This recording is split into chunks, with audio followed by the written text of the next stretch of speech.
So when I was 14, I went on a cruise with my family. I'm a fairly attractive girl, the type who went through puberty early, so at this point I had pretty big breasts. The wing that my mom and I stayed in had some housekeeper for the whole time. I guess he was assigned to that wing or something. So when I'd see him, he was super friendly, but just had this kind of off feeling about him. One day, I went down to our room by myself to change and just maybe relax a little. I saw him in the hallway. Nobody else was there at the time, and I waved and said hi, as did he. We started chatting a bit as I walked to my room, and it all seemed just polite and normal until he started chatting and commenting about my clothing and how it made me look. He then asked if someone was waiting for me back on the main deck, and me being a stupid 14-year-old said no. Nobody was waiting for me. Obviously, as soon as that came out of my mouth, I was like, oh my god, why did I say that? Like I mentioned earlier, my breasts are pretty noticeable at this point. So, when I said I didn't have anyone waiting for me, his eyes went straight to my chest, very blatantly. Then looked back up at me. At this point, I was really freaking out, and said, hey, I want to show you something. He then proceeded to grope my hand and start pulling me towards down the hall. I quickly blurted out that I'm actually thought that my dad was waiting for me upstairs. I yanked my hand away and flat out sprinted to the other direction. I didn't tell my parents until years later because it just shook me up, but luckily, I didn't see the man for the rest of the cruise.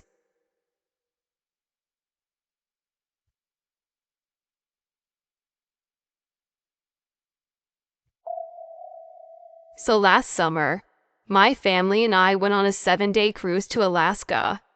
It was really fun. I met some cool people and some not so cool people. To make things clear, I am an 18-year-old female, and I was 17 at the time. A couple days into the trip, my younger sister and I decided to walk around the ship, get familiar with it, and just hang out.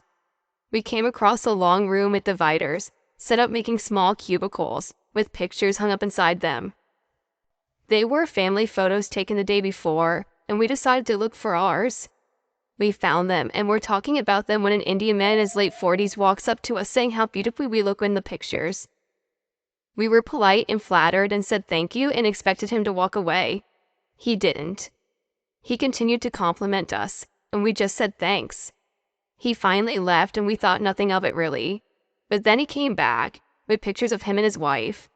He began to show us the pictures, commenting on how great they looked together and asking us, don't we look good? And we agreed, but we were starting to get annoyed. He then asked, is this your first cruise? We replied yes, and he quickly asked, what deck are you staying on?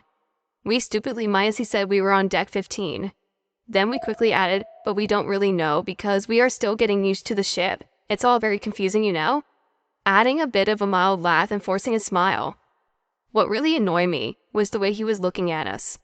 Every time he looked away, he glanced down at one of our chests, depending on how he looked. Depending on who looked away. I did not like the way he looked at my sister, since she was only 13 at his time. He then asked, what is your stateroom number? That's when I lost it and said, we have to go. I grabbed my sister's hand and walked away quickly, but he started to follow. I got very scared but gave up and he stopped following us. We ran out there so fast and found our parents and told them everything. We saw him a few other times, but he never engaged. We still avoided him a lot though. It was freaking creepy. Basically, we could have been raped that day or worse.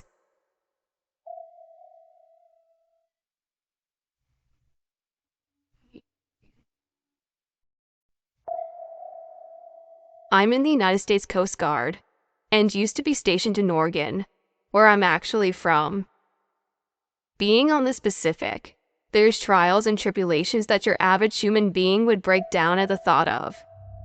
We once rescued the broken body of a 3-year-old little girl whose mother threw her off the bridge because of her schizophrenia.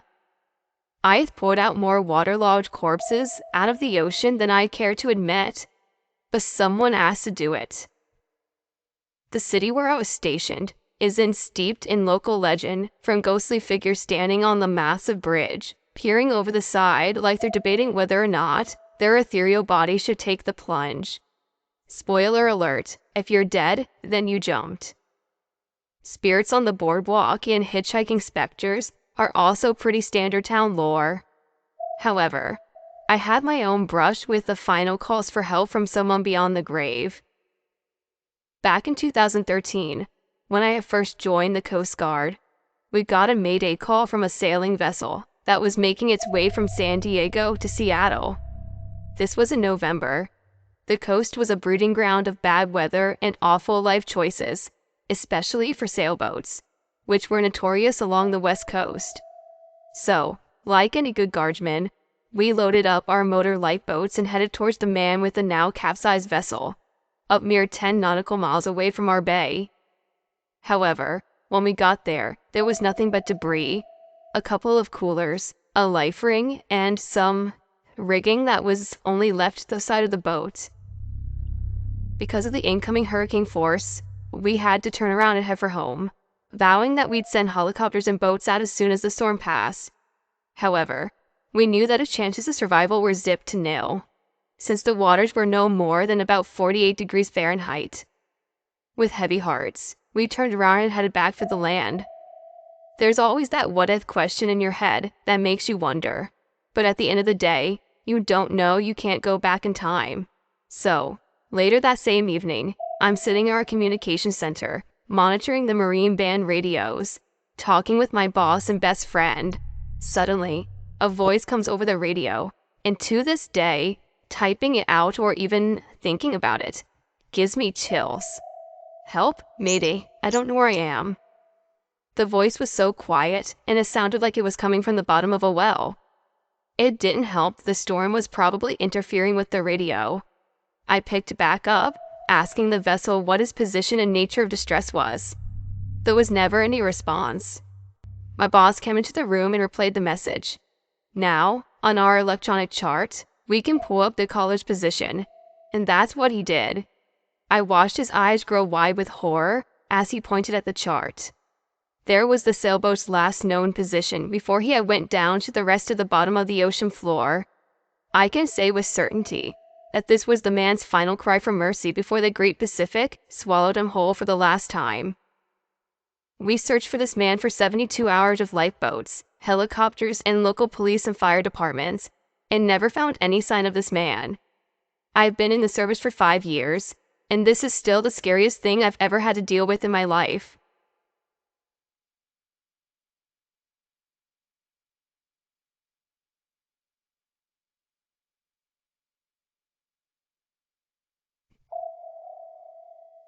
I've been sailing all my life.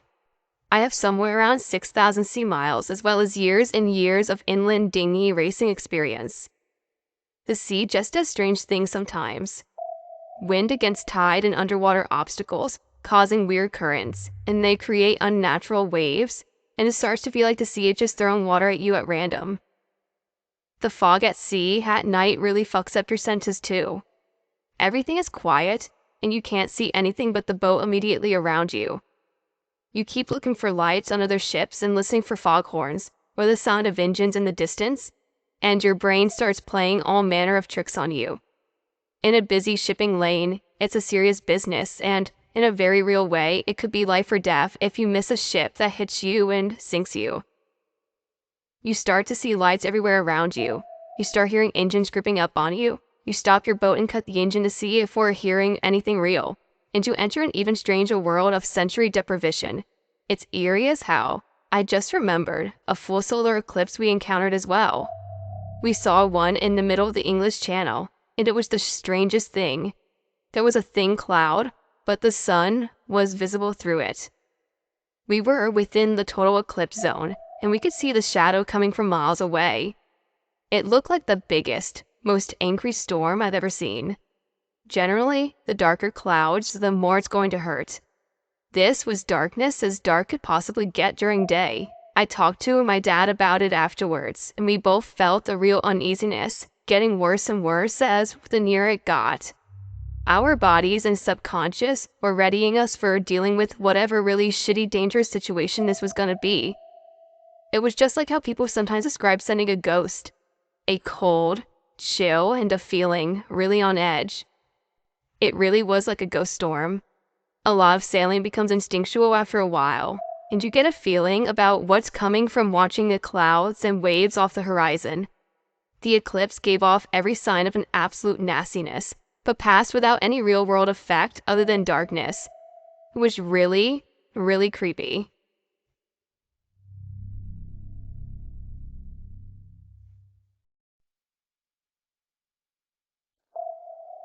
The context is important to this story.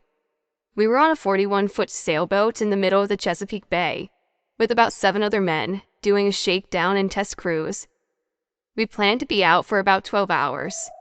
It was the mid-1980s and not as reliable weather prediction resources were out there. We get caught in a tropical storm, winds gusting into the 50-mile-per-hour range. Just this sort of a hurricane. We had just barely rigged storm hawsers and storm sails because one fellow on board, who was the best sailor, sensed that the storm was almost on us. Otherwise, we would have died. During the storm itself, I expected to die at any time. In fact, we made a call out on the radio. For what seemed like 15 minutes, we were in a maelstrom. No visibility, but when it passed, we would live. This was about 3 p.m., and although there were clouds over us, the ambient light was such that you could see 2 miles or so in any direction. If you're familiar with the sea, you know that such storms, particularly in the shallower depths near land masses, dredge a lot of things off the seafloor. The sighting. We were all on deck, working lines, checking damage, etc., and the bay around us is choppy and churning and foaming. Old-timey sailors often use the saying, "The sea is confused." I look about 15 feet off the starboard side, and something swims to the surface, breaks the surface, looks at us, and submerges again. It was like a thin man with a humanoid shape. Arms articulated like a man, a human head, but his skin was covered in scales like a snake. It looked at us, blinked its weird, heavy-lidded eyes, then dove back under. So, maybe you need to know a few things about me at the moment. I don't do drugs, I don't drink alcohol, and I have no injuries. I was elated because I was glad to be alive, but my senses in that situation were sharpened, not dulled.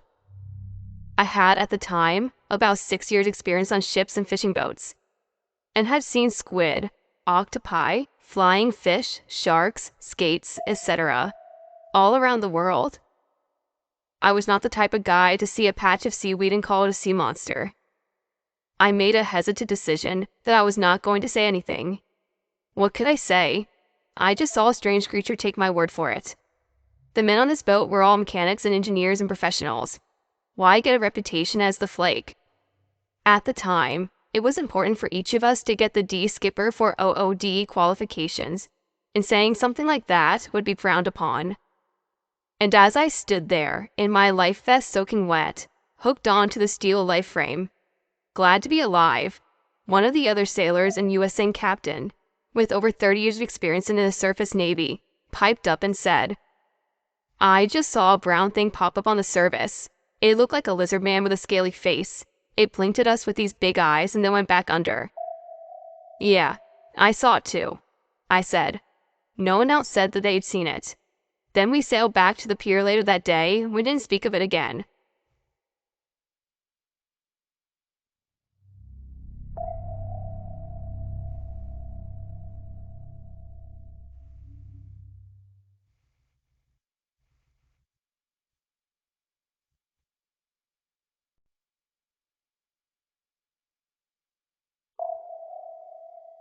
I'm a geologist, working at Death Valley National Park in Nevada. Over the last few months, we've been studying the geological formation dubbed Devil's Hole.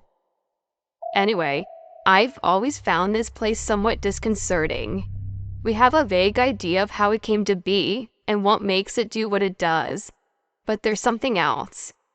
Something off. The other day, we sent a little submarine drone to the water to see if we could map out the labyrinth cave system we know is there. But it has been completely inaccessible for decades. Also, We wanted to find out how deep it goes. The fact that an earthquake in China also could cause the water to rise so substantially at this spot in Nevada makes us think the water goes way deeper than preliminary estimates. The sub started to map the first 50 feet. It was tough to get a great signal. The mineral content of the water was really inhospitable to the system we use and how they communicate with one another. Not to mention the superheated water near the geothermal vent once you get more down. That could be enough to disable the drone entirely. At around 75 feet, the signal got really touchy. We'd have a few minutes of decent communication, but then it would cut out completely and leave us wondering if the sub had crashed or had been damaged beyond recovery. During the windows when we would have time to move the drone, we explored from cave to cave and went deeper and deeper. The water was well above boiling. As the pressure increased, so did the temperature. The sub was rated up for 400 degrees for a short period of time, and the pockets of water were getting close to that maximum. We got to a relatively cool spot, around 225 Fahrenheit, and we were told to stand by. Greg, the guy who was operating the optical equipment on the drone, kept insisting that he was seeing flashes of light way below our position. I kept insisting that the equipment was malfunctioning and causing the flashes, but Greg wouldn't shut up about another sensor registering bursts of heat at the same time of the flashes.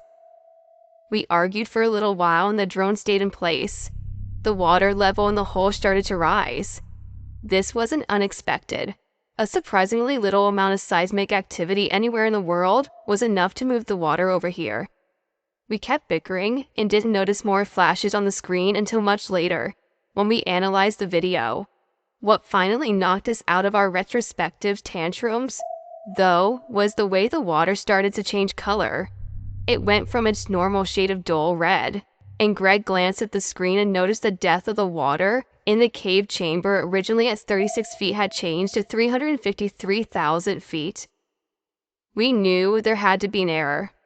More flashes showed up on the screen as the water frothed and frothed and burbled on the surface. Then the feed went dead and stayed dead. Greg and I analyzed the video overnight. Everything we seen was there and was just as confusing. But then Greg saw a tiny spike in the audio track right when the depth of the cave appeared to drop straight down. He ran it through a few filters to amplify the signal and clean it up. Then he played it back. We listened to it about 20 times in a row, despite hearing it perfectly the first time. Corresponding with the massive increase in depth and last word of the message, there was one more flash in the final video frame before the drone was lost. After Greg cleaned it up, we saw that it was a single glowing red light.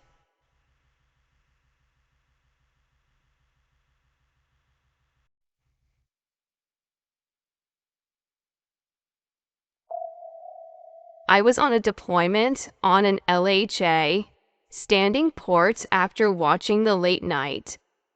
We were out patrolling near Somalia, and of course, everything was pitch black, and even after you got used to the darkness, it was still very dark and eerie. There was this access hatch that normally is bolted down against the bulkhead. It gave access to steam pipes or something. I really didn't have much of an idea. That night, I was sitting on the capstan, drinking a Rippet. The ship store ran out of Red Bull a long time back, so now we drank these really weird knockoffs. And I noticed that the hatch was off, and the hole just revealed inky blackness. I thought whatever, and continued sitting and sipping. Then something caught the corner of my eye in the hatch's direction. I dismiss it as a shadow. Maybe a boatswain's mate was walking the flight deck, checking for people sleeping on watch or something. I got up and started pacing around to give the impression I wasn't slacking and whatnot. I heard a tap and spun around and saw a shadow duck into the opened area of that hatch. It looked like a person's head ducking back into the area. Now, the hatch was probably only a little bigger than what you could stick your head and shoulders into. Naturally, I thought someone was messing with me and trying to scare me or something. So I wandered over there, brought out my tiny LED flashlight, and took a peek in there. Nothing but haze gray paint, shit, and some kind of plumbing. I brushed it off as lack of sleep, and just my eyes tricking me. But that hatch area stayed open the rest of the cruise, and I was always wary of it, in the back of my mind that something was there, watching me as I was standing watch on the deck.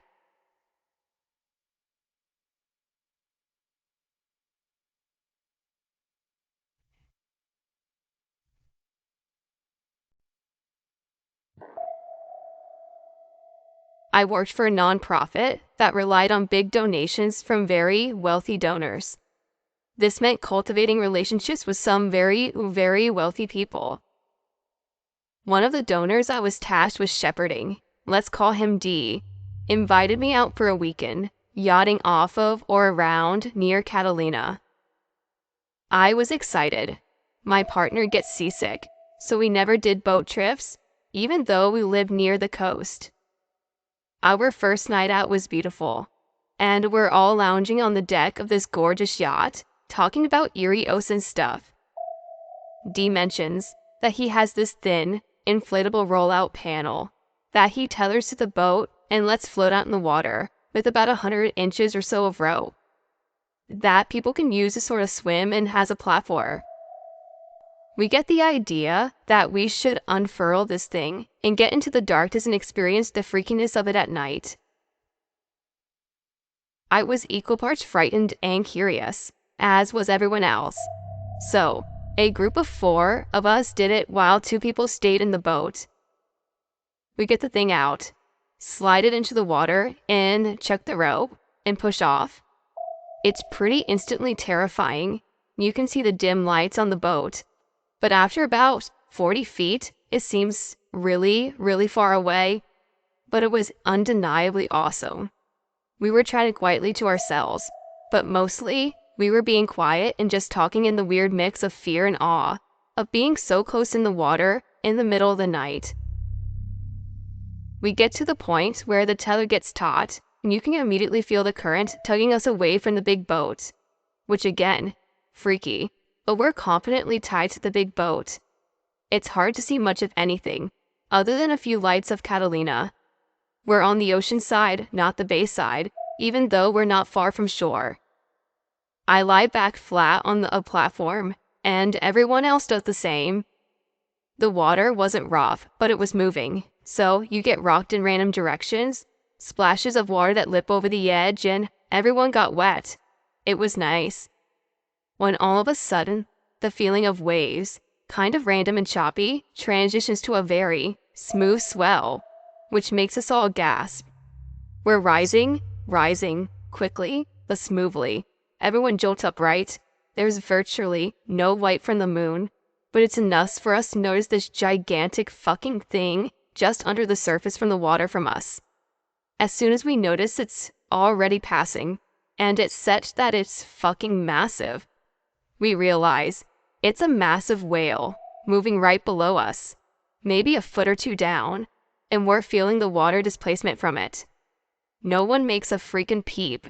I immediately grab the tether and start pulling us in, and others start to help.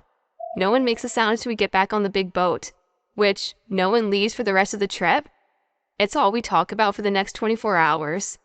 Needless to say, now I have a healthy fear of the ocean, especially at night. People are tiny and the ocean is big.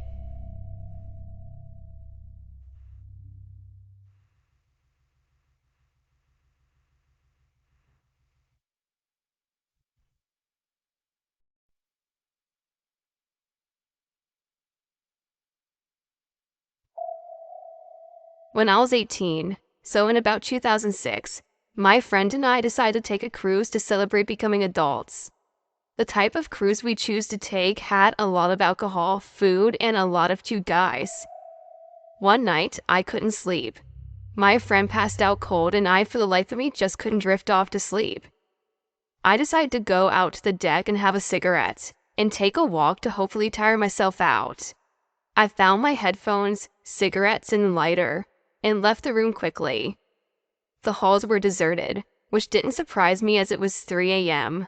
So I put my headphones in and blasted my favorite band at the time, Mariana's Trench, and walked out of the hall to the upper deck. I felt an eerie feeling and looked back feeling like someone was watching me. The hair on my neck stood up. I turned around quickly, but no one was behind me. I kind of laughed at myself and said, "Okay, Mandy, get it together." I walked up to the deck that was also deserted, and so I found a spot on a bench closer in front of the ship and sat down. I lit a cigarette and stared out at the ocean. As I smoked my cancer stick, for a few minutes focusing on the reflection of the moon on the water, I suddenly felt someone sit beside me. I looked over instinctively, and a guy about 40 or so was sitting beside me. I didn't want to talk to a stranger, so I looked back at the water. The guy beside me, suddenly, yanked out my earbud. I looked at him annoyed and said, "What the hell?" "You're pretty," he told me. Thank you," I replied awkwardly. "Are you here alone?" he asked. He moved closer as he did this. "No," I told him, feeling anxious. "With your boyfriend?" he asked. I looked at him and my gut told me to lie, and I said, "Yeah, he's sleeping." He gave me a creepy side grin. "Pretty girl like you. If you were my girlfriend, I'd be making these waves rock." He joked with a laugh. I looked at him horrified. "My name's Mohammed," he told me, inching closer again. I didn't respond. Instead, I put my earbuds back in, hoping that he would get the hint. Then I continued to smoke my cigarettes. A few seconds later, he yanked down my earbud again, and his both scared and pissed me off. A few seconds later, he yanked my earbud out again, and this both scared and pissed me off. I stood up quickly. "Do you like wine?" he asked. "I have wine in my room. You should join me for a glass." At this point, I was freaked out completely. "No, I don't drink wine and I don't know you. Please leave me alone," I told him sternly. "So angry," he said with a chuckle. "You need someone to clear that up for you." I started to walk away and head back to my room, and I got about 3 steps away when he grabbed my left wrist and stopped me. Before I could say anything, he grabbed me and held me in a huge hug, and I shit you not, I felt the bulge in his pants against my leg. "You smell so good," he said. I pulled away violently, while screaming, "Get the fuck away from me." I was able to get far enough away from him that I could run quickly inside.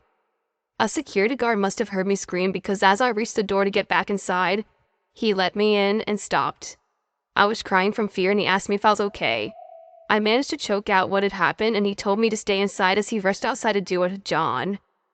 A few minutes later, he came back inside and told me there was no man on the deck and that he may have gone back to his room. He had me fill out a report and give a detailed description of my attacker, and then he escorted me back to the room. The next morning, I told my friend about what happened and she made me agree not to go out on deck alone anymore. She didn't have to tell me twice. The rest of the cruise, I was on edge, but I didn't see John again. The weird thing is that there was no Muhammad listed on the ship, and no man watching his description was ever found, according to the security guard who took my report. A few coworkers tried to find this man, as I didn't want him harassing any other woman. This scares me because I know how it happened, and I know he smelled and how greasy he seemed.